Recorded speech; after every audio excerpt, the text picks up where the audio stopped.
Olá, eu sou a Tayana Conrad. Começa agora mais um programa Alesp Conecta. E hoje a gente vai conversar com o Dr. Antônio Carlos Moradi, ele que é advogado, e a gente vai falar aí sobre essa decisão, da Justiça Paulista que determina a suspensão de 50% do valor da locação de imóvel comercial durante a pandemia. A gente vai tirar algumas dúvidas, ele também vai repercutir um pouquinho sobre esse assunto. Seja muito bem-vindo mais uma vez aqui ao programa da Rede Alesp, doutor Antônio Carlos. Muito obrigada pela sua participação. Eu que agradeço. Então vamos lá, doutor Antônio Carlos Moradi, explica pra gente o que é essa determinação da Justiça. Vamos lá. Em primeiro lugar, a gente tem que falar de algumas coisas antes de pensar em determinação. No começo da pandemia, pelo menos nós aqui no nosso escritório, nós iniciamos um trabalho com a teoria da imprevisão. E a teoria da imprevisão, ela não é bem vista junto ao judiciário, porque ela pode vir a ser uma quebra de contrato, né? Sendo que essa quebra de contrato, ela poderia acarretar prejuízos, por exemplo, ao proprietário de um imóvel, né? Ou a um credor. E, portanto, a teoria da imprevisão ela nunca foi bem recebida. Por conta disso, nós ingressamos com algumas medidas judiciais, alegando a teoria da imprevisão, a onerosidade excessiva e com muita, de certa forma, negativa do juízo, né? E por conta disso, os nossos clientes e clientes de outros advogados acabaram sofrendo alguns danos, né? Eu acho assim, eu penso da seguinte forma: quando existe uma corda bamba e um credor e um devedor está ali em cima dessa corda bamba, eu acho que se derem as mãos podem alcançar o final dessa corda bamba. E isso, de certa forma, vem acontecendo agora, né? Com a ajuda do judiciário. Então, o posicionamento do judiciário se modificou, né? O judiciário entendeu que é possível, sim, adotar uma medida extraordinária, né? E, dentro dessa medida extraordinária, reduzir, por exemplo, em 50% dentro do processo judicial de revisão, esse valor que está sendo pago de aluguel, né? Sendo que lá no começo, ou anterior à pandemia, era um valor, de certa forma, de mercado, né? Acessível, né? E interessante, inclusive, para o proprietário do imóvel, quando nós falamos de locação, né? Só que hoje, na atual conjuntura, nós falamos sim em pandemia, né? A pandemia realmente desequilibrou algumas áreas, alguns setores, como, por exemplo, alimentação, né? Como, por exemplo, turismo, né? E esses pequenos empresários, médios empresários e até os grandes empresários, como as grandes franquias, né? Precisavam sim de um fôlego e esse bater constante no judiciário, né? Pedindo esse auxílio, essa ajuda, né? Para equilibrar esses contratos, foi sendo recepcionado, né? Então, no primeiro momento, ele não era recepcionado, e no segundo momento acabou sendo recepcionado. Tanto é que o Congresso, acho que o Senado, né, tem uma PL, se eu não me engano, 1171, PL 1171, 1170, se eu posso estar até errado, que tramita nesse projeto de lei algo semelhante a isso, a redução de locação num momento extraordinário, num momento como esse de pandemia. Mas não é só durante a pandemia, não é? É durante a crise, porque a crise que vem ocorrendo por conta da pandemia e por conta também do ano anterior à pandemia, 2019, gerou para todo mundo uma dificuldade enorme em liquidar as suas dívidas, liquidar as suas responsabilidades, pagar as suas contas, né? Então, não é só pandemia, né? E nós não podemos falar também só neste momento. Em algum ponto, de repente do ano que vem ou de 2023, né, nós tenhamos aí o arrefecimento dessa pandemia. Mas, mesmo assim, nós temos que entender que todos esses empresários, todos esses empreendedores vão estar numa situação de terra arrasada. Portanto, nós temos que pensar da seguinte forma. Nós estamos com algumas decisões já no judiciário, reduzindo em 50% a locação. Só que essa alocação, essa discussão de 50% é dentro do processo. O juiz então determina, deposite 50% do valor do processo em juízo até que se termine a demanda. Ora, como terminará essa demanda? Como o juiz decidirá? Será que os outros 50% que não foram pagos, só foi paga metade? Será que os outros 50% que não foram pagos terão que ser pagos, né, no momento de terra arrasada? Então, tudo isso tem que ser analisado. É verdade. Quando o senhor traz essa questão, né, são pontos que precisam realmente ficar muito claros, porque isso lembra um pouco o que aconteceu numa outra entrevista que a gente falou sobre a questão do auxílio emergencial, que pegou todo mundo aí de surpresa, depois todo mundo teve que devolver aí, né, e tá ainda uma grande discussão diante desse assunto. Então, me parece que a gente tem aí tem que ter essa preocupação também com essa outra decisão, né? Então, existe aí questões nas entrelinhas, doutor? Muitas questões estariam em entrelinhas.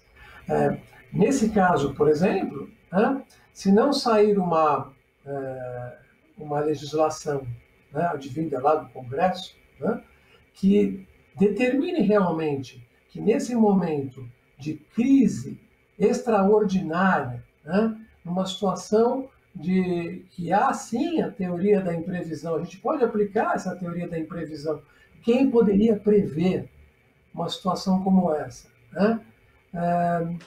Pessoas que estão depauperadas, empresários depauperados, empreendedores, ninguém com capital sequer de giro, né? Como é que eles vão ter condições de pagar se tiver uma decisão em favor, no caso de locação, do locador, para que seja depositado a diferença, né? Então, isso é muito sério. E entre outros casos também. Nós não podemos falar só de locações. Nós podemos falar também de débitos bancários. Não é? Débitos bancários também. Tem muita gente que está inadimplente com os bancos, ou seja lá com fundos ou com factories, falando de empresas, né? Pessoas físicas também, com bancos, né? Com seus consignados. Tudo isso é base para se discutir. Por exemplo, eu falo na questão prática, né? Porque nós somos muito contenciosos aqui no nosso trabalho. Nós atuamos em processos. Com bancos ou com factories, ou seja lá o que for, nós estamos conseguindo muito sucesso com reduções de valores, etc. Por quê? Porque o devedor está tirando proveito disso? Não, não está. Simplesmente é uma questão de sobrevivência, né? Nós falamos lá no começo do dono da loja da empresa de turismo, né? Como que ele consegue vender uma viagem para o exterior ou para qualquer lugar do Brasil ou da América do Sul, né? Sendo que existe uma enorme insegurança quando você entra num avião fechado, né, onde pode ter alguém que te contamine. Então, quem quer viajar, né? E outra coisa, quem quer viajar numa situação de crise, quem tem capacidade financeira para isso? Esse indivíduo, proprietário dessa empresa, dessa loja, dessa até franquia, né, de uma empresa de turismo, né, ele tem que ser ouvido e tem que ser visto pelo judiciário, né? Eu já vi aqui no nosso escritório muitos casos assim, aonde a própria franqueadora não admitiu manter o contrato com o franqueado por conta de falta de pagamento de aluguel. E cancelou o contrato de franqueado, de franquia, né?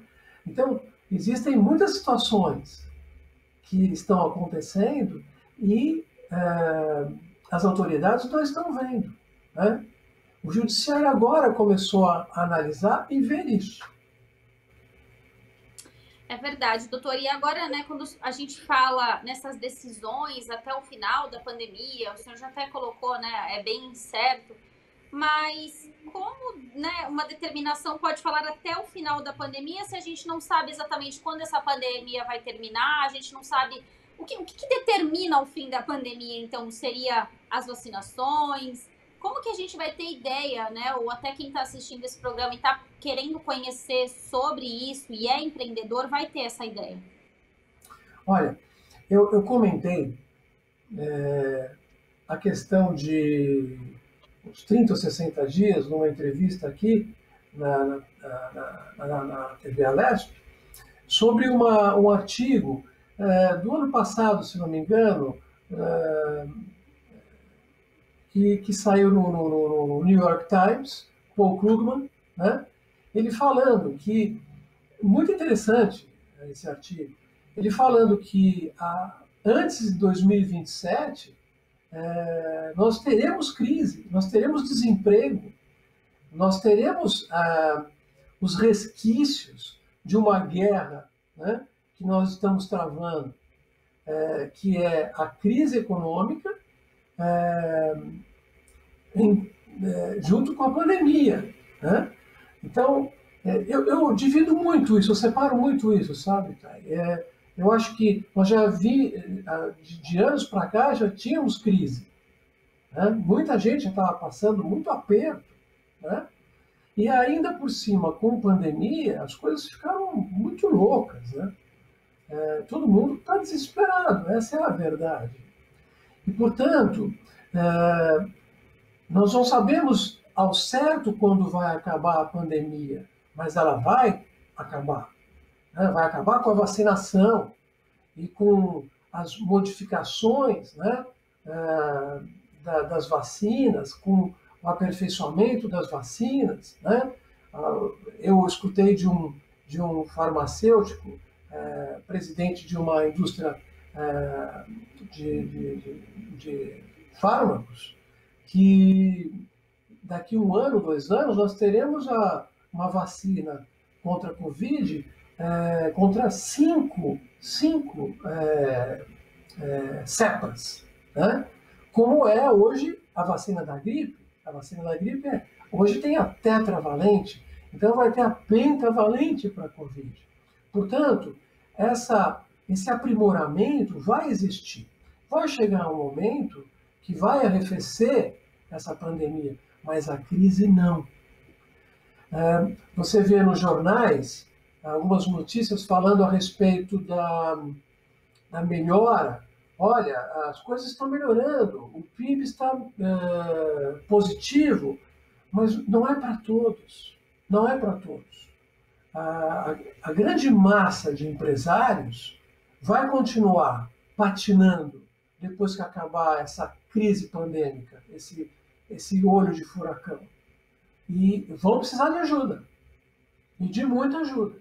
E de onde vem essa ajuda? De um banco privado? Não, vem do Estado, no sentido lato sensu. Agora, o senhor colocou aqui, né, alguns pontos positivos, outros questionáveis. dessa suspensão, mas na sua opinião, doutor, o que precisava, então, ser colocado para que isso realmente seja interessante, né? E beneficie também esse empresário, até porque o senhor mesmo colocou aqui várias vezes na entrevista, a gente está com um problema de uma crise, a gente sabe que vai terminar a pandemia e a gente vai ver ainda crise, porque essa crise já vem de anos anteriores à pandemia. Então, o que o senhor modificaria? É interessante? O que o senhor diria para um cliente seu de empresa, né, sobre essa questão? Antes de mais nada, Thay, nós podemos comentar uma coisa que é muito importante. A, a mentalidade, a mentalidade do proprietário de imóvel é muito complexa. Muitos proprietários de imóvel preferem deixar os seus imóveis desalugados, desocupados, do que alugar por um outro valor que não seja aquele que interessa a eles, né? Porque muitos proprietários de imóvel são investidores e vivem desse valor locatício. Pode ser 1, 2, 1000 imóveis. Eu conheço casos em que proprietários de mais de 6.000 imóveis, né, estão hoje numa posição negativa em termos de lucratividade e deixam de pagar IPTU, entende? E esse não pagamento de IPTU prejudica o município. Poxa, mais de 6.000 imóveis? Ora, será que esses 6.000 imóveis não serviriam, né, muito melhor à sociedade, sendo locados com valores menores e sendo assim, pagando o seu IPTU e dando um equilíbrio para esse patrimônio, para esse locador e também para a sociedade que está locando com valores mais baixos e colocando o seu negócio em vias de repente, decolar? Não é? Ora, respondendo à sua pergunta, eu creio que o legislador, né, o Congresso Nacional, tem que trabalhar em relação a isso, né? Tem que, de certa forma, modificar a legislação, pelo menos por um período de tempo, né, para que diminua essa quantidade de imóveis fechados em todas as cidades do país. E que esses indivíduos heróis, que continuam pagando aluguel, paguem algo que seja condizente à realidade de agora e de amanhã. Então, tudo vai depender, neste caso, em relação à sua pergunta, né, de legislação. Agora o senhor falou, né, desses donos aí de imóveis que são muitas vezes investidores. A justiça determinou, então, a suspensão de 50% do valor da locação do imóvel. Se essa pessoa que fez essa locação quiser usar, o que ela precisa fazer? E o locatário, ele é obrigado a aceitar? Como que funciona? Então, aí é que está. Existe uma teoria do direito que é utilizada nas recuperações judiciais, que é a teoria do equilíbrio do ônus, né? É uma teoria assim, é um princípio do direito que funciona da seguinte forma. Numa recuperação judicial, por exemplo, né, a empresa está com um passivo enorme e os seus credores querem receber. Então, eles encontram ali num certo momento um valor ideal para ser pago, né? Então, a Assembleia de Credores, né, determina isso juntamente com o juiz, juntamente com o administrador, né, o administrador judicial. Estão utilizando isso hoje exatamente para casos como as locações, entende? Então, por que não adotar uma forma não jurídica, mas uma forma amigável entre as partes, né, de manter um certo equilíbrio? De certa forma, os proprietários de imóvel têm mais culpa do que os locatários, que não estão conseguindo pagar os seus aluguéis. Porque eles são intransigentes, de certa forma. Portanto, se existisse alguns acordos, algumas medidas que fizessem com que eles mantivessem um equilíbrio, pelo menos nesse momento, ou num certo período, seria de grande tamanho. Tá certo.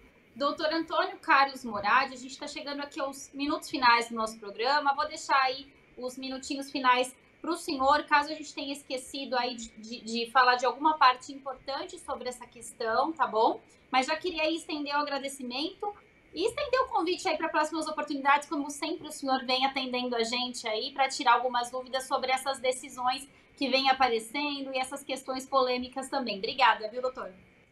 Imagina. O que é interessante é que tudo que vocês fazem de perguntas para a gente, tá, eu vejo aqui dentro do escritório. É uma questão incrível, muito humana, né?